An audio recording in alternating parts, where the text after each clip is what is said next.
Őzek csapata vándorol a kiskunsági homokpusztákon. Kissé, mintha zavartan viselkednének, pedig nem ők tévedtek el, hanem az élőhelyükre hatolt be valaki más, a bolygó legkönyörtelenebb faja.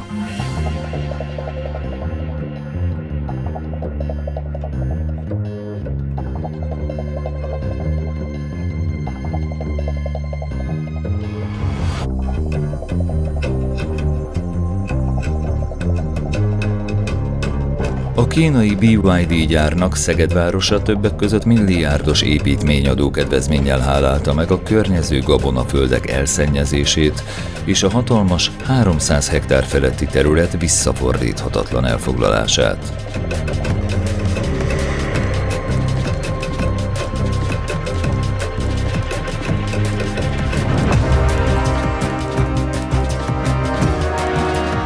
Miért éri meg nekünk ekkora területeket tönkretenni? A gyárak által biztosított munkahelyek? Netán a bűvös GDP feljebb tornázása tölt el elégedettséggel? Vagy egyszerűen az a tudat, hogy újra egy 20. századi techno-utópiát, Magyarország iparosítását szolgálhatjuk?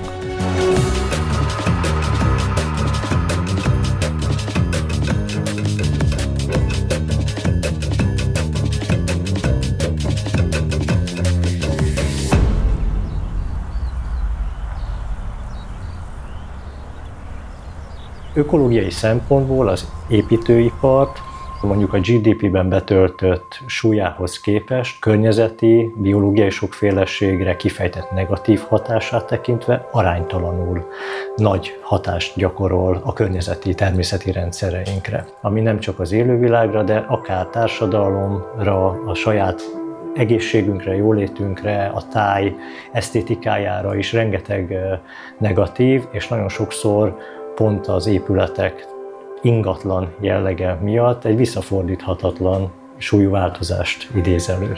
Zöld területeken lakóparkokat hozunk létre, miközben tudjuk, hogy tele vannak a városaink nem lakott ingatlanokkal, és a költségek meg jelentősen csökkenthetők, hogyha nem azzal kell bajlódni, hogy meglevő épületeket áttervezek, esetleg fákat kell kerülgetnem, hanem kezdem egy tarvágással. Ezek mind költségcsökkentő tényezők tulajdonképpen az iparági szereplők számára, amit én azt gondolom, hogy ha a szabályozó itt nem lép közbe, és nem teszi ezeket illegálissá úgymond, akkor a gazdasági szereplők ezekkel élni fognak, ezekkel a költségcsökkentő tényezőkkel. Pontosan tudjuk, hogy befektetési céllal sokkal olcsóbb a lakást venni, mint lakhatási céllal, mert a befektetőnek jövedelme keletkezik abból a lakásból, amiből adott esetben mondjuk vissza tudja fizetni azt a hitelt, ami kellett a megvásárláshoz.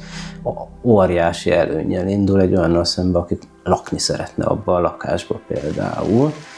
Tehát én azt gondolom, hogy a lakhatási problémáját mondjuk a fiataloknak nem feltétlenül az új lakások építése fogja megoldani, hanem a rendszer igazságosabbá tétele, mondjuk egy értelmezhető szociális bérlakásprogram a lakhatási válságban, ami egy valódi dolog, sokkal jobb megoldást adnának, mint az, hogy új lakásokat építünk. 1990-től mondjuk napjainkig körülbelül 1 millió hektárnyi mezőgazdasági művelésre alkalmas földterületet vontunk ki. Betonnal, aszfalttal, házzal, gyárépülettel, parkolóval, bevásárlóközponttal borítottunk, és azt megelőzően az valamilyen formában szabad földfelszín volt. Tehát úgy tűnik, hogy ez a folyamat tart ezen a lineáris, remélhetőleg nem exponenciális pályán. Nagyon egyértelmű a negatív környezeti hatása, és van még társadalmi és urbanisztikai és egyéb negatív hatása is. Tehát ez a felismerés, meg a rendszerünk korrekciós képessége érdekelne ilyen szempontból. Mit lát egy közgazdász? Én azt látom, hogy ma Magyarországon például az ilyen típusú beruházásokkal, amikor valami épül, és akkor azt át lehet adni, ott át lehet vágni szalagot. Ennek még mindig nagyon nagy a politikai haszna.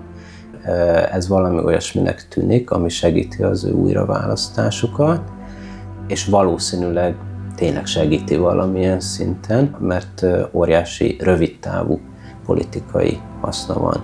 Hogyha a döntéshozóknak rövidtávú ellenérdekeltsége van a változásban, az azért mindig nagyon nehézzé teszi ezt a változást, és egyelőre ez áll fönt, tehát a nagy befolyással bíró szereplők, mint a nagyvállalatok vagy a politikai döntéshozók, ők nagyon rövid távban gondolkodnak. Ezek az ipari szereplők, akik most bejöttek az elmúlt egy-két évtizedben, és akiknek köszönhetően autógyárak, akkumulátorgyárak, nagyon jelentős tájátalakítás történt. Ezekkel gyakorlatilag nincsen erős tárgyaló pozíciója egy országnak. Tehát itt arról van szó, hogy ők versenyeztetik az országokat. Nem pedig arról, hogy mi megmondjuk nekik, hogy milyen feltételek mellett jöhetnek be. Az, hogy ezek mind zöldmezősek és ilyen léptékben, ilyen módon jönnek létre, ez annak a következménye is, hogy itt teljesen egyértelműen arról van szó, hogy ezek a vállalatok akkor fognak jönni, hogyha kiszolgáljuk az ő igényeiket, és megint csak egy barnamezős beruházás, egy régi ipartelepen történő beruházás, az sokkal-sokkal drágább. Ezekben az üzemekben nem fognak az örökké valóságig termelni, és ezek a vállalatok, mikor elhagyják az országot, nem fogják lebontani ezeket az épületeket, nem fogják kármentesíteni azokat a területeket. Hogyha ennek az oltárán feláldozzuk például a természeti környezetet, feláldozzuk a társadalom egyenlőségét, tehát olyan dolgokat áldozunk fel, amik célok valójában, akkor nem előrefele megyünk. Ez egy olyan modell, vagy egy olyan feltételezés rendszeren alapul,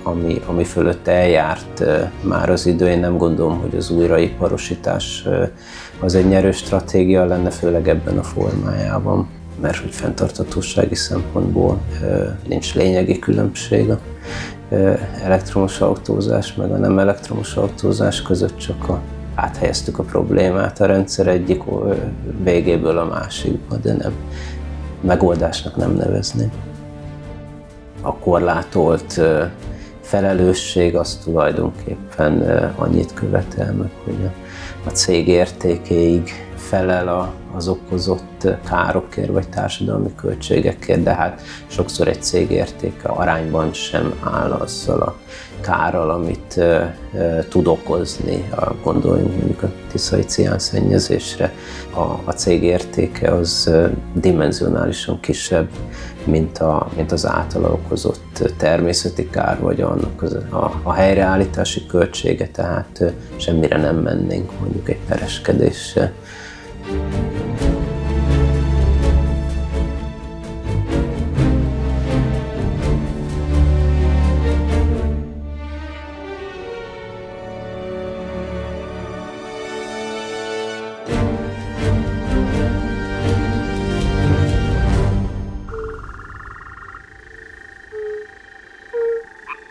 Budapest, 15. kerület, Szilas-tó. A rendkívül gazdag élővilágú terület 2019-ben nyert természetvédelmi oltalmat, ezzel megmenekült a beépítés elől.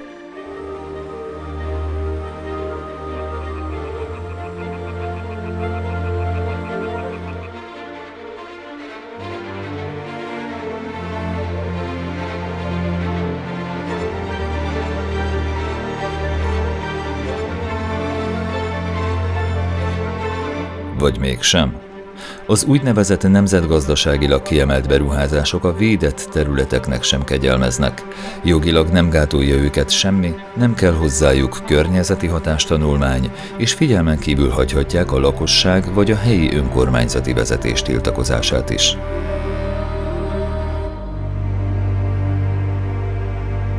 ...2025-ben már egy egyszerű társasházépítés is lehetett kiemelt beruházás.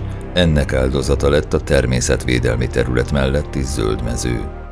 Pedig szinte minden ott lakó és helyi vezető ellenezte a tervezett 18 emeletes társasházakból álló, sok ezer lakásos urbanisztikai szörnyszülött megépítését. Hiába.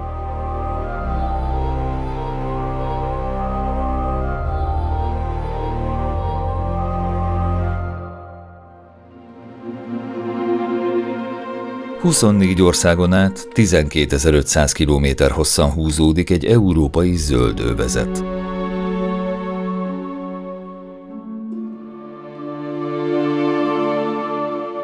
Ez az ökológiai folyosó kimagasló tájképi és természeti értékét a 40 éven át tartó politikai elzártságnak, a vasfüggöny létének köszönheti.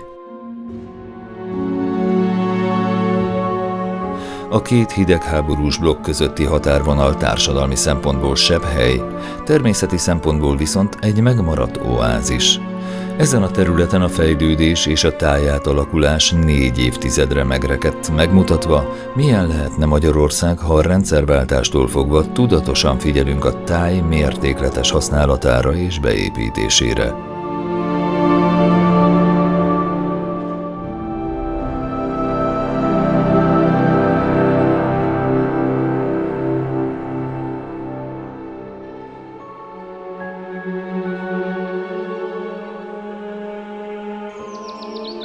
Napjainkra a magyar tájat végletekig elépítettük, feldaraboltuk. A folyamat azonban nem állt le, és minden további hektár beépítésének elkerülése közös érdekünk és felelősségünk.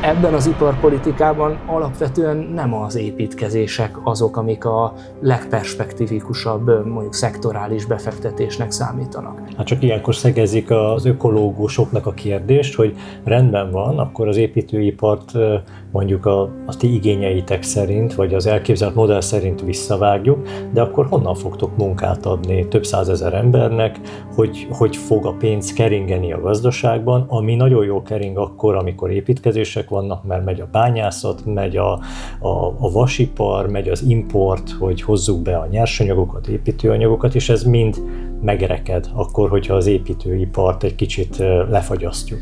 Ugye kérdés, hogy egy államnak feladata-e, hogy ő találja ki, hogy a gazdaság hogyan működjön. Tehát az, hogy mondjuk akar-e egy állam iparpolitikát érvényesíteni, meg akarja-e mondani, hogy milyen szektorokat pörget, hogy mik pörögjenek. Tehát, hogy ő azt akarja mondani, hogy igen, ezek a szektorok, ezekbe akarom a pénzt rakni, és azt szeretném, hogyha ott lenne nagy gazdasági aktivitás, vagy hátrébb lép, és azt mondja, én feltételeket biztosítok a megfelelő gazdasági működéshez, és ilyen explicit iparpolitikát nem hajtok végre, vagy nem érvényesítek, az ugye hát két gazdaságfilozófiai álláspont. Akkor nem mondhatjuk azt, hogy az építőipar egy olyan megkerülhetetlen tömb az egész magyar gazdaság építményében, amit mindenképp ahhoz csúcsra kell járatni, hogy életképes maradjon ez az ország a Kárpát-medence közepén a maga 9, pár százezer lakójával? Hát jelenleg biztos nem. Éppen ugye egy olyan időszakot élünk, amikor munkaerő hiány van egy csomó területen, tehát hogyha mondjuk itt valaki elveszíti a munkáját, akkor jó eséllyel valahol máshol fog munkát találni.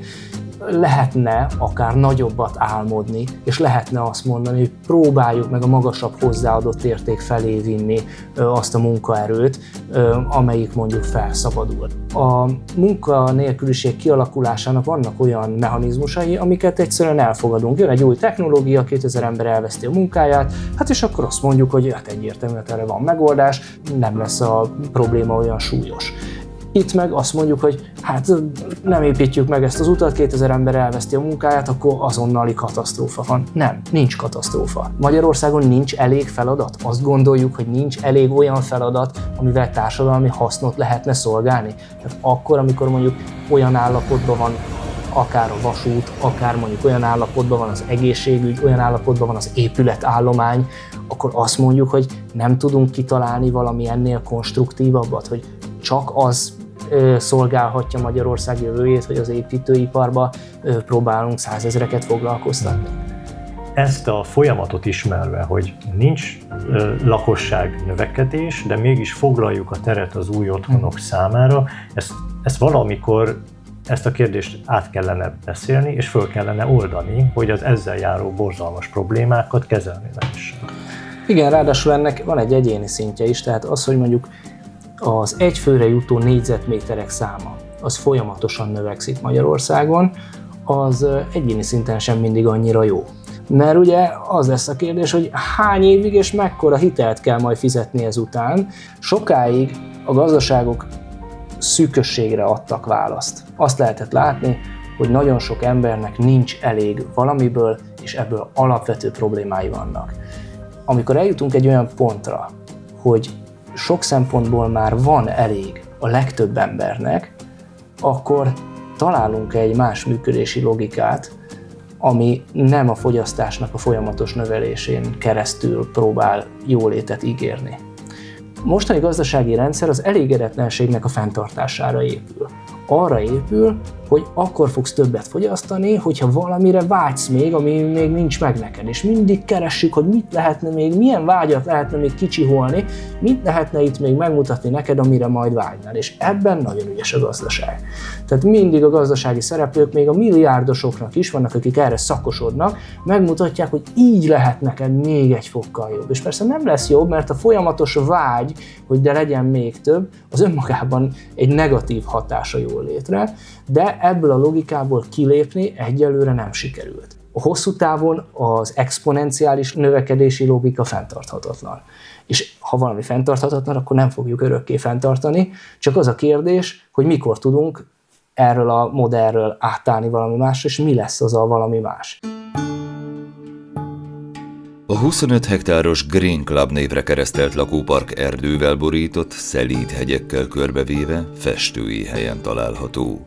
A helyszín védett ősfákkal rendelkező szinte érintetlen természeti környezete és vizsgálattal igazolt különösen tiszta levegője páratlan értéket képvisel, állítja az ingatlanfejlesztő cég.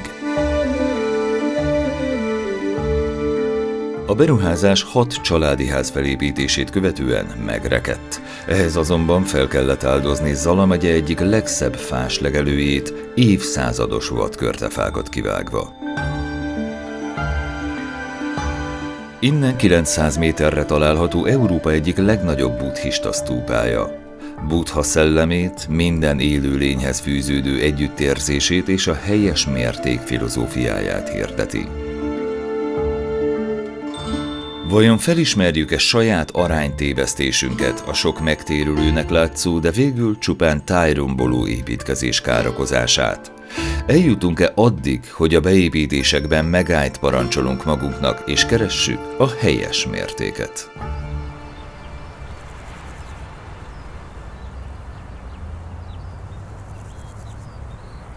Semmit se bántam meg, amit csináltam, Edith Piaf ezt énekelte. Semmit sem bántam meg, amit csináltam. Itt álltunk Dorogon a 90-es évek közepén végén, mintegy 10-20% között nivelláló munkanélküliséggel, amely mindenféleképpen egy megoldást kívánt. Első nekifutásra egy vadonatúj, ám üresen álló csarnoképületet béreltem ki, és egy koreai céget telepítettem be bérlőként, abban bízva, hogy munkahelyeket teremt. Magyarországon ez úgy megy, hogy különféle emberek különféle bizottsága előtt kell megjelennem, akiknek halvány miniszteri segédfogalmuk nincs arról, hogy mit is akarok csinálni, de komoly arccal ülnek egy asztalnál és hümmögnek. Ha jó velük a viszonyom, akkor jóvá hagyják, ha rossz velük a viszonyom, akkor betartanak, és nem látják jónak az én kezdeményezésemet. Mindenki benyújtotta a számlát, mit kér a támogatásért, megkapta. Elindult ez a folyamat, és a legnagyobb szerencsémre 99 nyarán fölbukkant a szanyó. Én 20 centivel a föld fölött jártam a boldogságtól, hogy egy ilyen rangos cég ide jön Dorogra. És pillanatokon belül megegyeztünk, a szántóföldön sétálva, hogy itt egy gyár fog épülni. Ezt követően jött még egy cégem, amely az acéllemezeket szállítja be a Suzuki autógyárnak, és 2008-ban megállt a tudomány. Ez egy nagyon nehéz gazdasági időszak volt, nem jött befektető, nem jött beruházi. Az én ostobaságom pedig, hogy mindent konyhakészre akartam csinálni. Hát, hogyha itt valaki körülnéz, a közvilágítástól kezdve az összes közműrendszer a föld alatt be van építve. Ehhez kellett egy darab bankhitel, azt időben nem tudtam visszafizetni, elegánsan átadtam a banknak a 33,5 hektárnyi maradvány földet, mintegy 2 milliárd forint értékben, és igyekeztem fölállni és új életet kezdeni.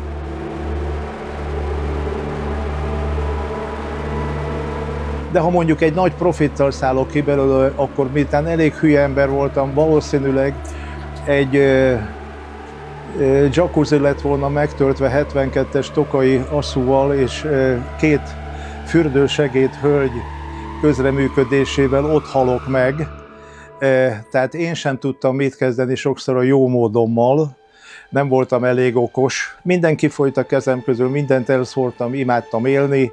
Semmilyen szemrehányásom nincs az élettel szemben, mert én alakítottam olyan ügyetlenül a dolgokat, ahogy alakítottam, és életemben nem voltam boldogabb, mint most. Totálisan lenullázódni, nullára kerülni. Mindenedet eladni, a festményeitől kezdve a házadig, lakásodig, mindent az ég adta a világon. Ez egy érdekes állapot, nehogy valaki tévedésből sajnáljon, de egy sajátságos életmódváltást is jelentett. Alkalmi munkás lettem, a csatorna pucolástól kezdve a kertészkedésig minden munkát elvállaltam, hogy föl tudjuk maradni, és az ipari park legutolsó telkeként megmaradt egy 16 000 négyzetméteres szántóföldünk, ahol egy római rom miatt nem lehetett iparterületté minősíteni ezt a részt, illetve egy 40 000 négyzetméternyi erdőrész tartozik még hozzá. Ezen az 56 000 négyzetméteren indítottunk el egy farmot állatokkal. Az állatok közelsége, a róluk való gondoskodás, és az a tapasztalat, hogy az állatokban megbízhatsz. Ez egy olyan új életszemléletet alakított ki bennem, hogy azt kell, hogy mondjam, hogy kifejezetten szerencsés ember vagyok, hogy ez a mohó bank elvette tőlem ezt a nagyértékű ingatlan részt. Hálás vagyok érte. Oli, hát szia!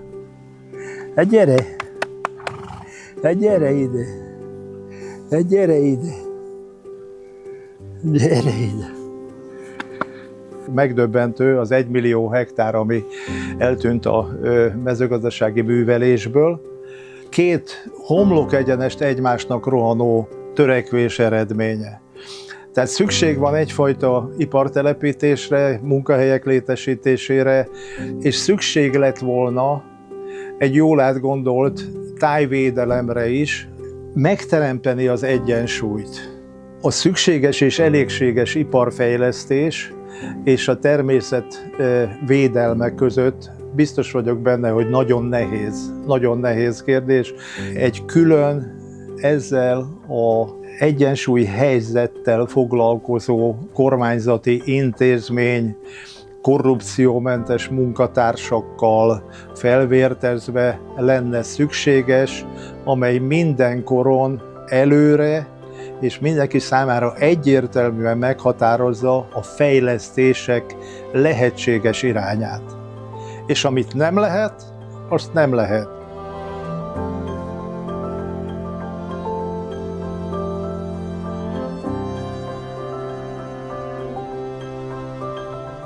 A világért való aggódás belőlem hiányzik, mert úgy gondolom, hogy a világ pusztulásra van ítélve, és a pusztulás első számú hajtóereje a profit. A világ profitészsége nem fog csökkenni, mindent elfoglalunk, és mindenhez tudunk állítani egy magyarázatot, és mindenhez tudunk állítani 2-3 szakértőt, aki alátámasztja, hogy miért jó az, hogyha a mezőből mondjuk bevásárló központ lesz.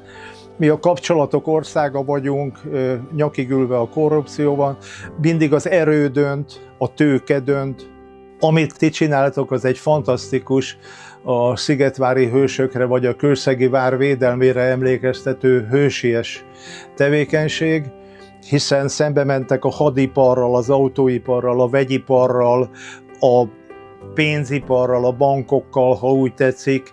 Ezért mondom azt, hogy egy nagyon hosszú és rettentő nehéz küzdelem az, amit folytattok, amihez sok sikert kívánok.